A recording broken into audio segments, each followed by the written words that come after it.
How to make all TikTok posts private. Hey everyone, welcome back to the channel. In today's video, I'm going to show you how you can easily make all of your TikTok posts private. So now without further ado, let's get started. So first thing first, open the TikTok app on your phone and make sure that you're logged in to your account.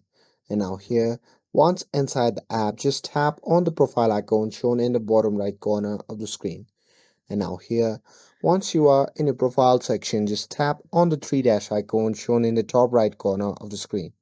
And once you tap on it, a pop-up menu will appear. From that menu, just tap on settings and privacy. And now here, once you're inside the settings and privacy, simply scroll down and tap on the option labeled Activity Center. And now here, once you're inside the Activity Center, simply look for the option that says Manage Post Visibility and simply tap on it. And now here, once you're inside this section, you'll see the list of your post. So here, you can simply select every post, and after that, you can just tap on Next.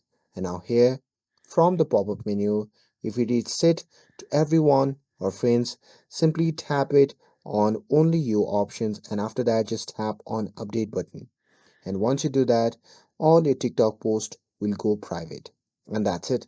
That's how you can make all your TikTok posts private. With this, if you found this video helpful, then don't forget to like, share, and subscribe to get updated for more videos. Thanks for watching, and I'll see you in the next video.